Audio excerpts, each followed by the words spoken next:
Nexus Station floated in the darkness of space like a massive silver wheel. It was the largest structure ever built by the Galactic Council, home to diplomats, traders, and representatives from over 300 alien species. Ships came and went at all hours, carrying goods and passengers from every corner of the known galaxy. The station had existed for 10,000 years, and in all that time, it had never seen war. It was neutral ground, sacred ground, a place where even the oldest enemies could meet in peace. Ambassador. Daniel Morgan stood near the viewing window of his quarters, watching the endless stream of vessels drift past. He was a tall man with tired eyes and graying hair at his temples. At 45 years old, he had spent most of his career trying to earn humanity a seat at the galactic table. It was difficult work. Humans were newcomers to the stars, having discovered faster-than-light travel only 2 centuries ago. Most of the Council species had been traveling between worlds for millennia. They looked at humanity the way adults might look at a child learning to walk. But Daniel had hope. This cultural exchange mission was an opportunity to show the galaxy that humans were worthy of respect. He had brought his daughter with him, believing it would demonstrate humanity's peaceful intentions. Nothing said we come in friendship quite like a father traveling with his child. Lily Morgan was 8 years old. She had her mother's bright green eyes and her father's curiosity about everything. Since arriving on the station 3 days ago, she had asked approximately 10,000 questions. Why did the Korvathi have 4 arms? How did the Malini breathe underwater? Could she try the purple fruit the Vestani were selling in the market?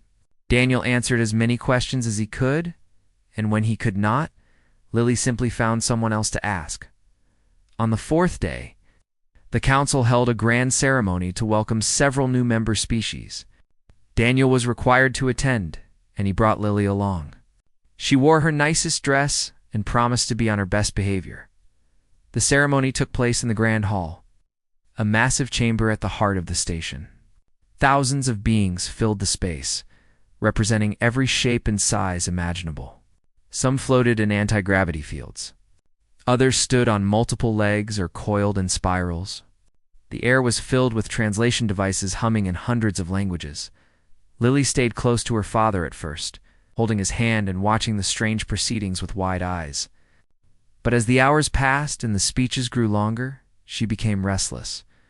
Daniel was deep in conversation with a Korvathi trade minister when Lily tugged at his sleeve. "Daddy, I need to use the bathroom," she whispered. Daniel pointed toward a corridor at the edge of the hall. "Down that way, sweetheart. The human facilities are marked. Come right back." Lily nodded and hurried off through the crowd. She found the corridor easily enough, but the signs were confusing. There were symbols she did not recognize, colors that seemed to shift and change. She walked further, looking for anything familiar. The corridor split into 3 paths.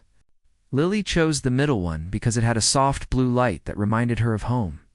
She walked for several minutes, her small footsteps echoing in the silence. The hallway grew narrower, older. The walls were made of dark stone instead of metal, covered in carvings she did not understand. At the end of the corridor, she found a circular chamber.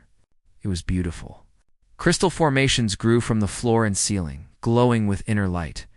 In the center stood a pedestal holding a small golden sphere. Lily stepped inside, drawn by curiosity. She reached out and touched one of the crystals. It was warm under her fingers, almost alive. Alarms began to scream. Lily jumped back, terrified. Lights flashed red and white. Voices shouted in languages she could not understand. Before she could run, tall figures in flowing black robes surrounded her. They had pale gray skin, elongated skulls, and eyes like pools of liquid silver. These were the Vethkai, one of the oldest and most powerful species in the galaxy. And Lily had just walked into their most sacred temple. They seized her arms and dragged her away despite her screams and tears. She cried for her father, but no one answered. Daniel Morgan was still in the Grand Hall when the Vethkai guards arrived. They pushed through the crowd without apology, their faces cold and expressionless. Behind them, 2 more guards carried Lily between them like a criminal. "Daddy!" She screamed. Daniel's blood turned to ice. He ran toward her, but more guards blocked his path. "What is this?" he demanded. "Let go of my daughter." The crowd parted as a new figure approached. He was Vethkai, but taller than the others, dressed in robes of pure white with golden symbols embroidered along the edges. His name was Kolveth, High Arbiter of the Vethkai people and senior member of the Galactic Council. His face held no emotion as he looked at the crying human child. "This creature has violated the Temple of Eternal Light," Kolveth announced, his voice carrying across the silent hall. "She has touched the sacred crystals. She has defiled 10,000 years of tradition. Under the ancient laws of the Vethkai, the punishment is death." Daniel felt the world collapse around him. She is a child. She did not know. She was looking for the bathroom and got lost. "Ignorance is not a defense," Kolveth replied calmly. "The law is the law. It applies to all beings, regardless of age or species. The council has already voted. The sentence will be carried out. You cannot do this." Daniel threw himself at the guards, but they held him back easily. "She is 8 years old. Please, I beg you, show mercy." Other human diplomats rushed forward to help, but Council's security forces blocked them. Several alien representatives looked uncomfortable, but none spoke against the Vethkai. The elder races held too much power. No one dared challenge them. Kolveth raised his hand. A guard stepped forward with a device that looked like a simple metal rod. "No," Daniel screamed. He fought with everything he had, but he could not break free. "Lily, Lily, I am here. Daddy is here." Lily looked at her father with tears streaming down her face. "Daddy, I am scared. I want to go home." "I know, sweetheart. I know. Everything will be okay. Daddy will fix this. I promise." But he could not fix it. He could not stop what happened next. The guard touched the rod to Lily's chest. There was a flash of light, and then she was gone. Her small body crumpled to the floor like a puppet with cut strings. The green light faded from her eyes. Daniel Morgan stopped fighting. He stopped breathing. He simply stared at the place where his daughter had been alive just moments before. The hall was silent. Somewhere, a translation device hummed. A ship passed by the viewing window outside. Kolveth lowered his hand. "The matter is concluded. The law has been satisfied." He turned and walked away, his robes trailing behind him like shadows. Daniel fell to his knees beside his daughter's body. He gathered her into his arms, feeling the warmth already leaving her skin. He did not scream. He did not cry. He simply held her, rocking slowly back and forth. But inside his mind, something had changed. Something had broken and reformed into something harder than steel. He would make them pay. He would make them all pay. That night, from his quarters on Nexus Station, Daniel Morgan sent a single encrypted transmission to Earth. It contained coordinates, video footage, and 3 words. They killed her. 8 on Earth. Something ancient began to wake Admiral Grace Patterson, was 62 years old and had served in the United Earth Defense Initiative for 4 decades. She had seen conflicts on 3 continents, commanded peacekeeping missions on 2 colony worlds, and earned every medal the military could offer. But nothing in her long career had prepared her for the message that arrived at midnight on a cold Tuesday in November. She was in her office at the Pentagon when her secure terminal began to flash. The encryption level was the highest possible, reserved for communications that could end civilizations. Grace entered her codes and waited. The face of Ambassador Daniel Morgan appeared on the screen. He looked like a dead man. His eyes were empty, his voice flat and hollow. Behind him, Grace could see the sterile walls of a station quarters. "Admiral Patterson," he said, "I am sending you something. Watch it. Then show it to everyone who needs to see it." The video file began to play. Grace watched a little girl wander into a chamber of glowing crystals. She watched alien guards drag the child away. She watched a tall figure in white robes pronounce a death sentence, while the girl's father screamed and begged. She watched an 8-year-old child die for the crime of getting lost. When the video ended, Grace sat in silence for a long time. Her hands were shaking. She had grandchildren the same age as that little girl. "They think we are weak," Daniel's voice continued. They think we are primitive. They think we will accept this because we have no choice. Show them how wrong they are." The transmission ended. Grace picked up her phone and made a series of calls. Within 2 hours, the President of the United States had seen the footage. Within 4 hours, every world leader had seen it. Within 6 hours, an emergency session of the United Nations was convened. President Samuel Hayes stood before the assembled representatives, his face grim.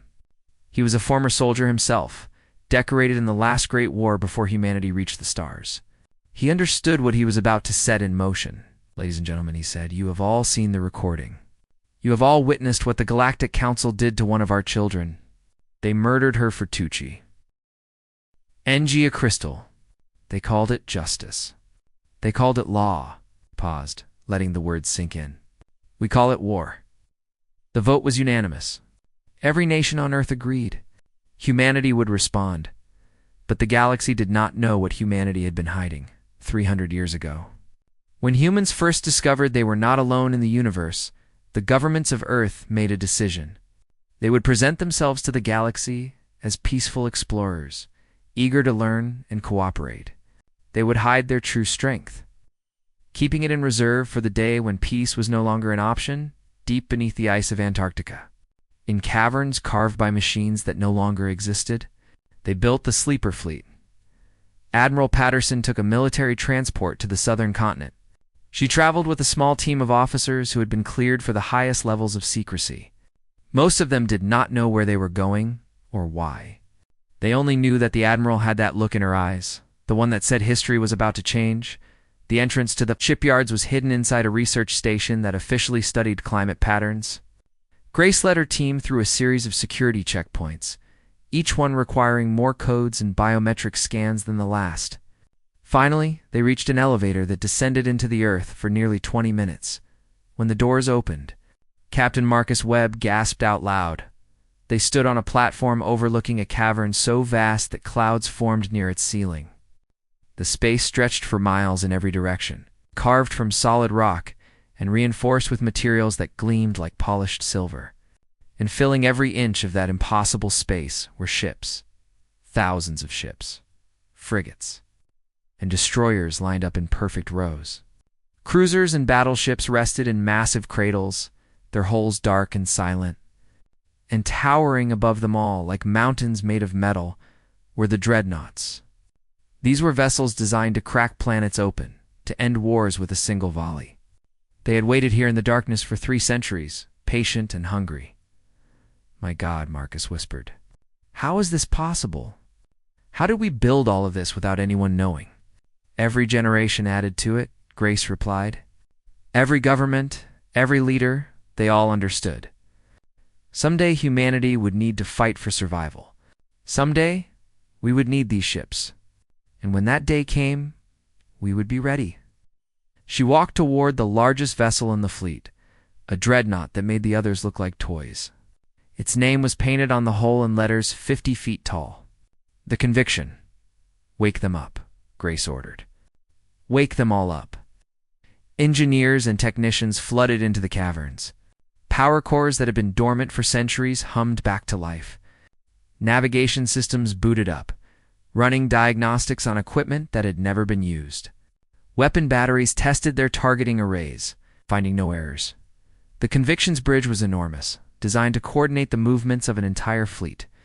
Grace took her place in the command chair and felt the ship recognize her.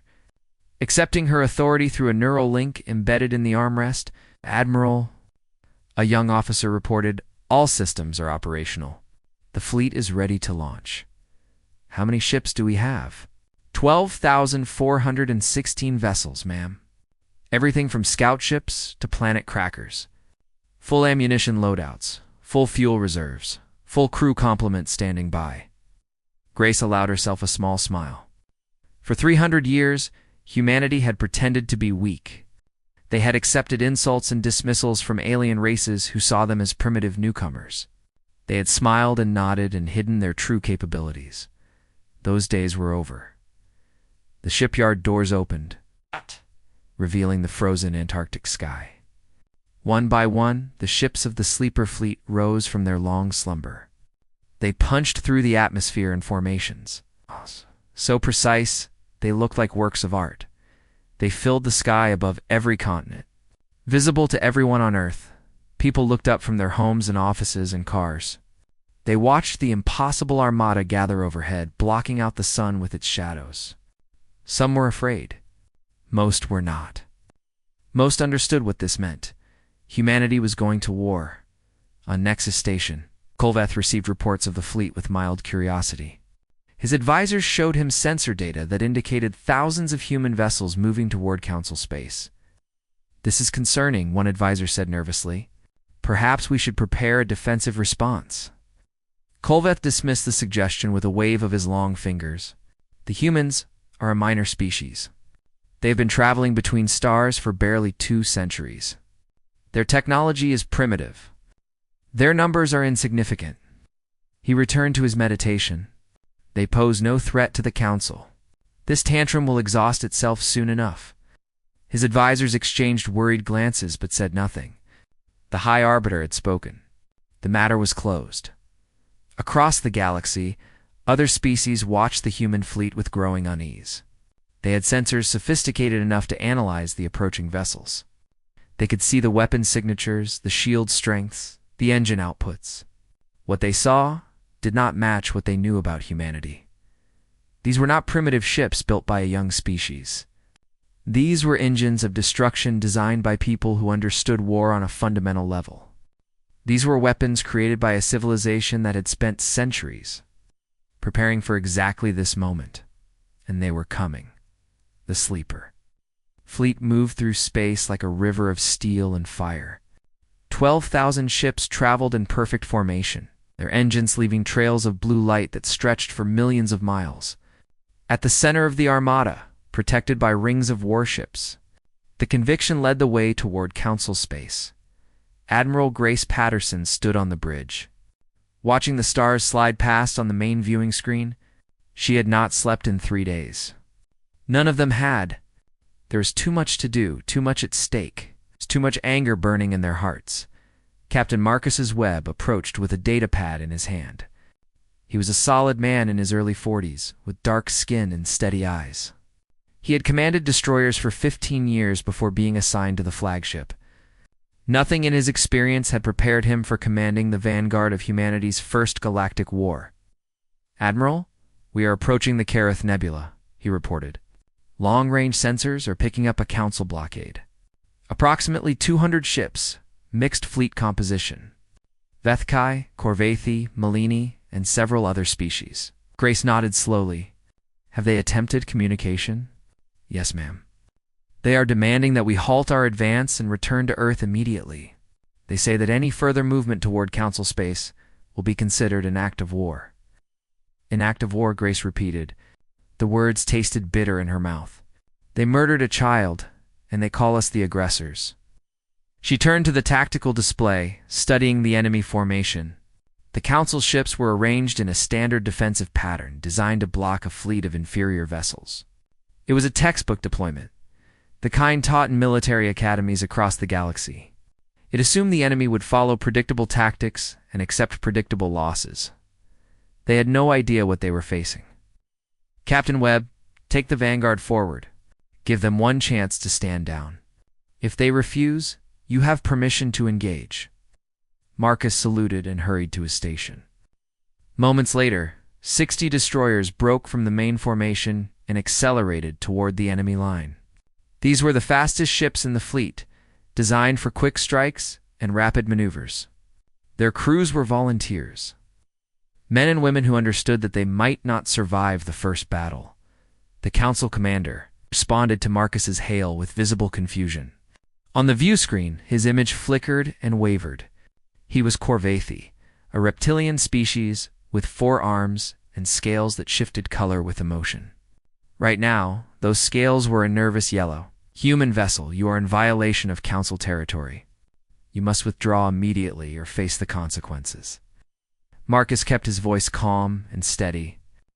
"Council Commander, I am Captain Marcus Webb of the United Earth Defense Initiative.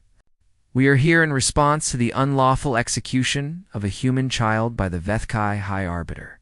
We demand the surrender of those responsible for this crime. Stand down your vessels and allow us to pass, and no one needs to die today." The Korvathi commander's scales flickered to an angry red. "You dare make demands of the council? You are nothing but primitive apes playing with toys you do not understand." The Vethkai acted within their rights. "The matter is closed." "The matter," Marcus replied quietly, "is just beginning." He cut the communication and turned to his weapons officer. "All ships target their command vessel. Fire on my mark." The council fleet opened fire first. Hundreds of energy beams lanced through space, converging on the human destroyers. Shield systems flared to life, absorbing the impacts without visible strain. The council ships fired again and again, but the human shields held steady. Then the sleeper fleet returned fire. The weapons humanity had developed in secret were unlike anything the galaxy had seen before.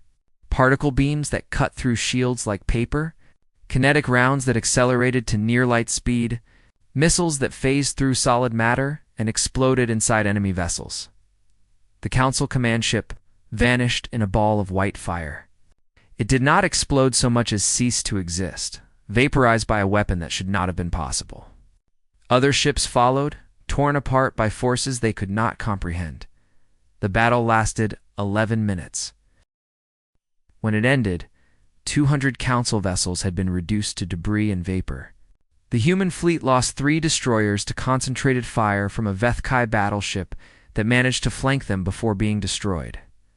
Admiral Patterson watched the aftermath on the strategic display.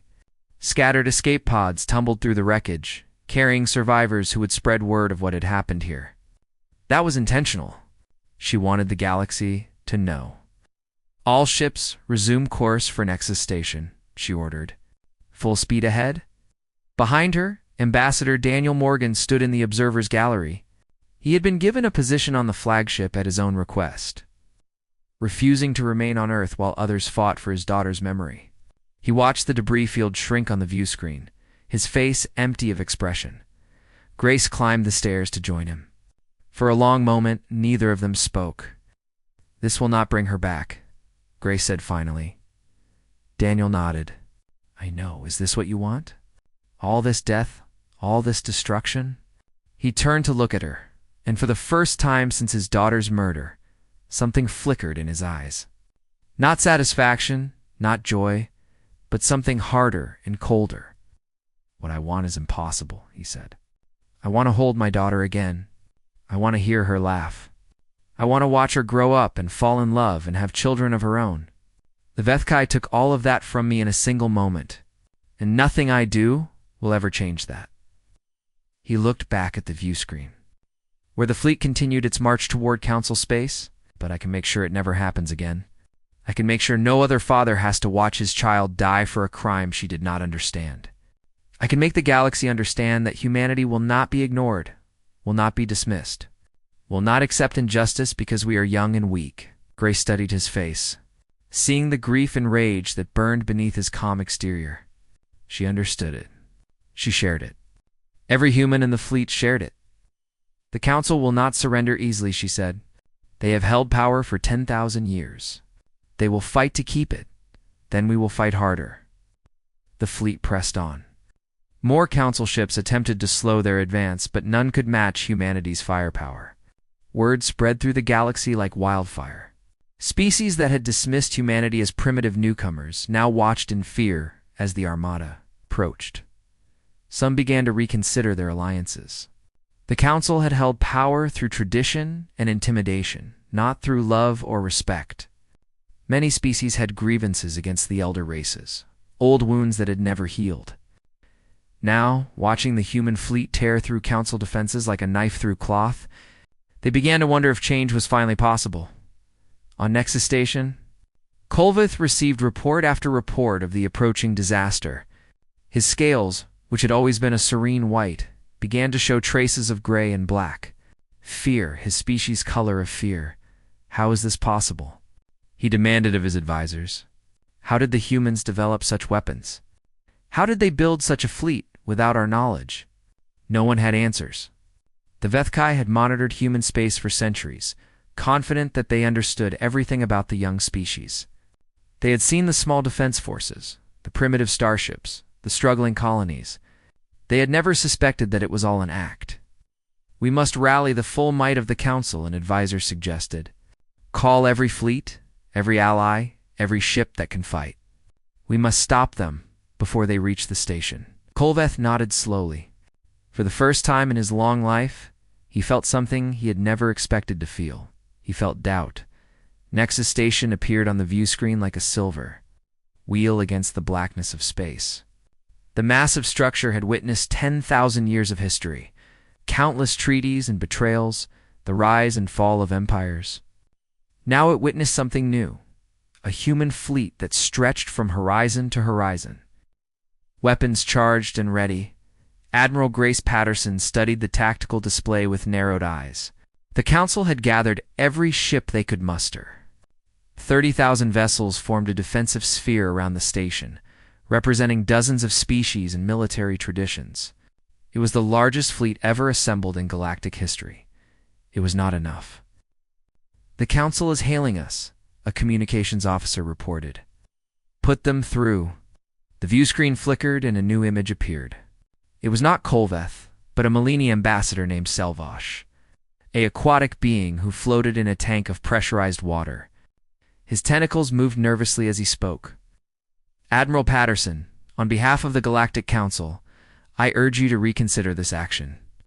The death of the human child was a tragedy, but it was carried out according to ancient law. Surely there is a diplomatic solution to this crisis." Grace allowed herself a cold smile. "Where was your diplomacy when Ambassador Morgan begged for his daughter's life? Where was your intervention when the Vethkai murdered an 8-year-old girl for getting lost?" Selvash tentacles curled in discomfort. The Vethkai acted independently. Many of us opposed the sentence, but we were overruled. "Please, Admiral, do not punish the entire galaxy for the actions of one species." "I am not here to punish the galaxy," Grace replied. "I am here to collect the ones responsible. Surrender High Arbiter Kolveth and every council member who voted for the execution. Do this, and no more blood needs to be spilled." There was a long pause. Selvash's image wavered as he consulted with others off-screen. When he returned, his voice was heavy with resignation. "The Vethkai refused to surrender their arbiter, and there are those on the council who still believe you can be stopped. Then they are about to learn otherwise." The transmission ended. Grace turned to her tactical officer. "All ships, begin the assault." The Battle of Nexus Station began with a roar of fire that lit up the void like a second sun. Human vessels punched through the defensive lines, their weapons tearing through enemy shields with brutal efficiency. Council ships fought back with desperate courage. But they were outmatched at every turn. The space around the station became a nightmare of explosions and debris. Ships from a dozen species broke apart under the human assault. Escape pods tumbled through the chaos, carrying survivors who would never forget what they saw. The Council's defensive sphere collapsed inward, shrinking like a dying star. But not everyone fought against humanity, eh? Group of Korvathi cruisers broke away from the main fleet and turned their weapons on their former allies. They were followed by a squadron of Vistani fighters, then a battle group from the Thalani species. Years of resentment against the elder races boiled over into open rebellion. "Admiral, we are receiving surrender signals from multiple Council species," the communications officer reported. "They are asking to join us." Grace nodded grimly. "Accept their surrenders, tell them to stand down and withdraw from the battle zone. We have no quarrel with those who choose justice over tradition." The battle raged for hours, but the outcome was never in doubt. By the time the last Council ship stopped firing, over 15,000 vessels had been destroyed or disabled. The human fleet had lost 400 ships, mostly to the fierce resistance of the Vethkai, who fought to the last with fanatic determination. Now came the harder task. Commander Nate Sullivan led the strike team that boarded Nexus Station. He was a quiet man with sharp eyes, and the kind of calm that came from facing death so many times that it had become boring. His team consisted of 40 soldiers, each one hand-picked for this mission. They entered through a maintenance hatch on the station's lower levels and fought their way upward. Vethkai guards challenged them at every corridor, every junction, every doorway. The aliens were skilled warriors, but human weapons cut them down without mercy. "Commander, we have located the target," a soldier reported. "The Arbiter is in the same chamber where the child was executed. It looks like he is making a last stand with his personal guard." Nate felt something twist in his stomach. The same chamber. Of course it would be the same chamber. "All units, converge on my position. We take him alive." Those are the Admiral's orders. The assault on the Temple of Eternal Light was short but brutal. Kolveth's personal guard were the finest warriors the Vethkai had to offer, but they were outnumbered and outgunned. One by one, they fell, till only the High Arbiter himself remained. Nate found Kolveth, standing before the crystal pedestal at the center of the chamber. The same crystals that Lily Morgan had touched before she died. The Arbiter's robes were stained with the blood of his guards, but his face remained eerily calm. "You have one," Kolveth said, his voice echoing in the sacred space. "But what you have done here is a violation of everything the Council stands for. You have destroyed the peace that has lasted for 10,000 years. Nate raised his weapon, keeping it trained on the Arbiter's chest. "A peace built on the corpses of children is not peace. It is tyranny. The law is the law. The child violated our most sacred traditions. The punishment was just she was 8 years old." Nate stepped forward, his voice dropping to a dangerous whisper. "She did not know your laws. She did not understand your rituals. She was looking for a bathroom and got lost. And you killed her anyway." For the first time, something flickered in Kolveth's silver eyes. It might have been doubt. It might have been fear. It was hard to tell with alien expressions. If I had shown mercy, it would have undermined the authority of the Vethkai. Oh. Their species would have seen it as weakness. The stability of the Council depends on the absolute enforcement of law. Then the Council deserves to fall. Nate gestured to his team, and they moved forward to restrain the Arbiter. Kolveth did not resist. His ancient eyes watched the humans with something that might have been curiosity. "You do not kill me," he observed. "Your people have destroyed thousands of ships, killed millions of beings, torn the galaxy apart in their rage. Yet you take me alive. Why?"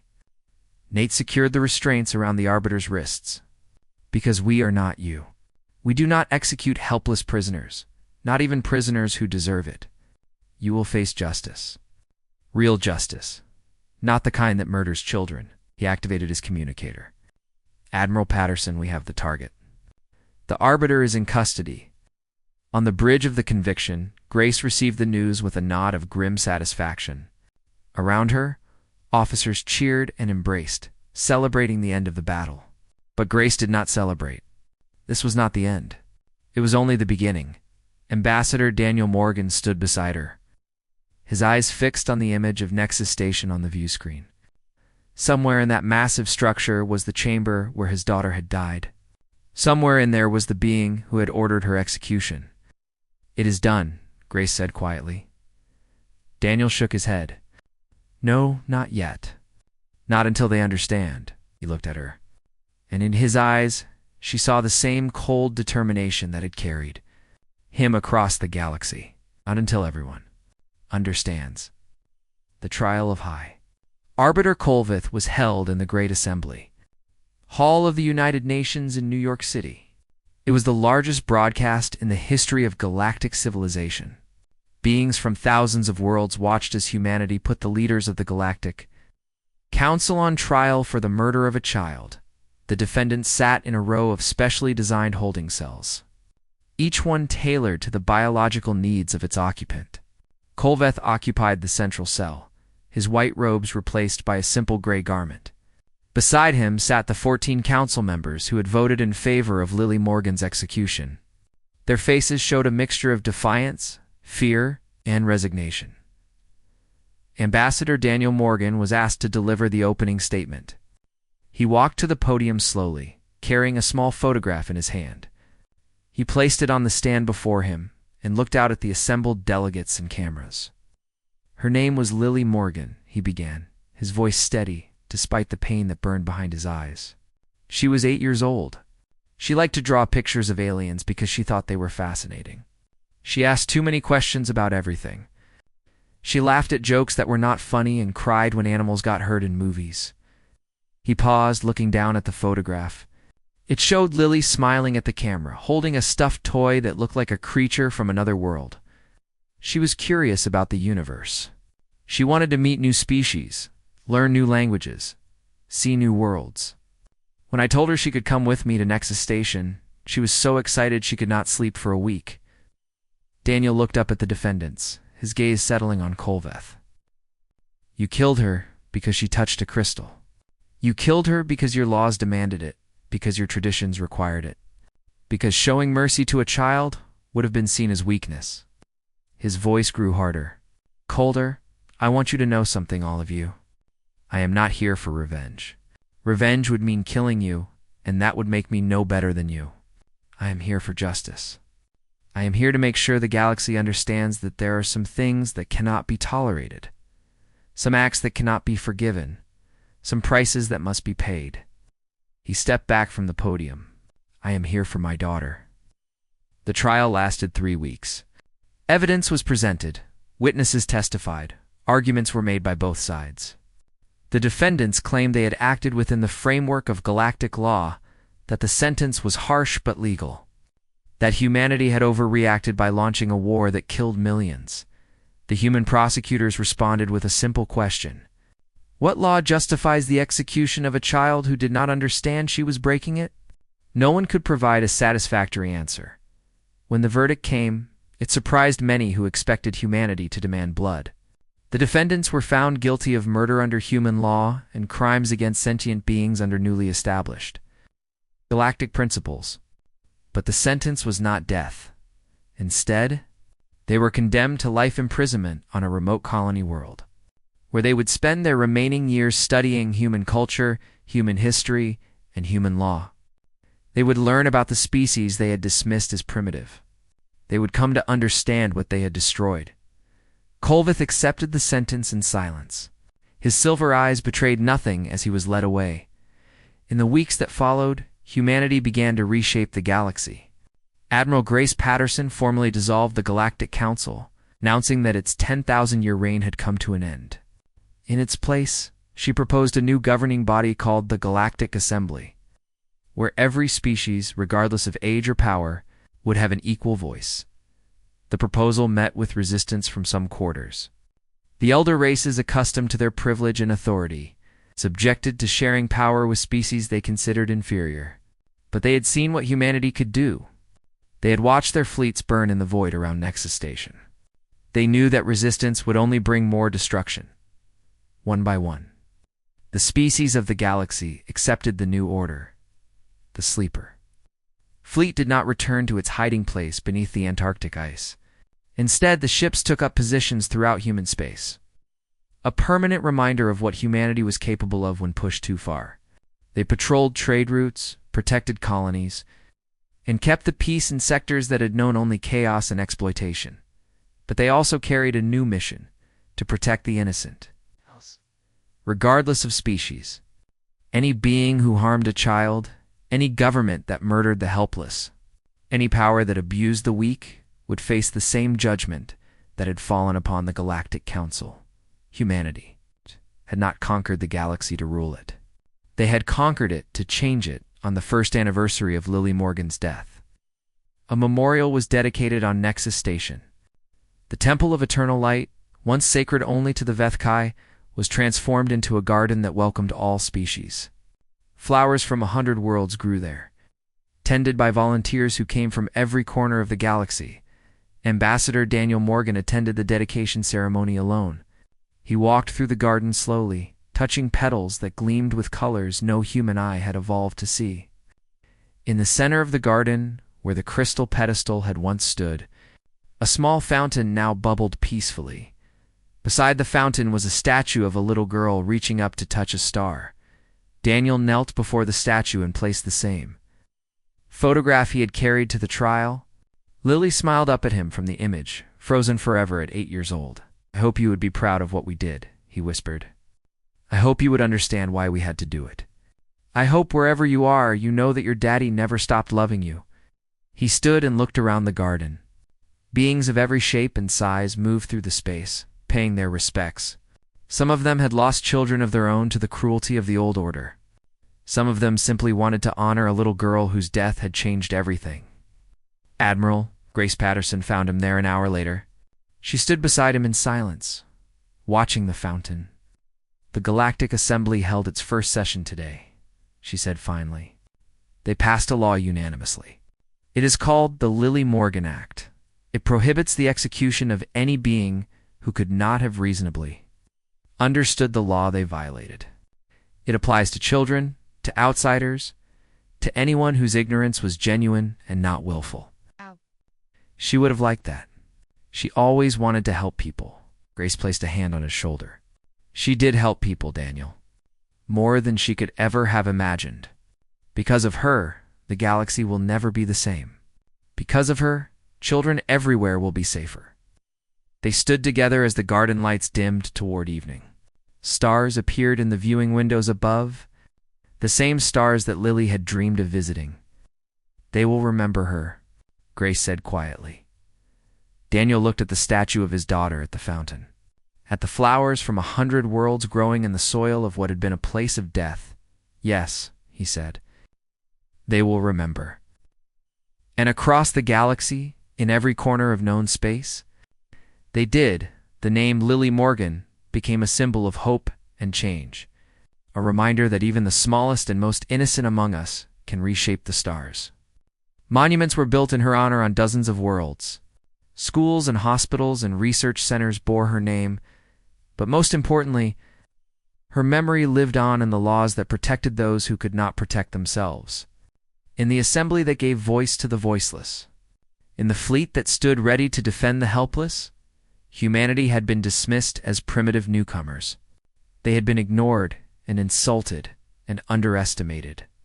But when it mattered most, when justice demanded action, they had shown the galaxy what they truly were. They were protectors. They were avengers. They were parents who would burn the stars themselves to save their children, and the galaxy would never forget.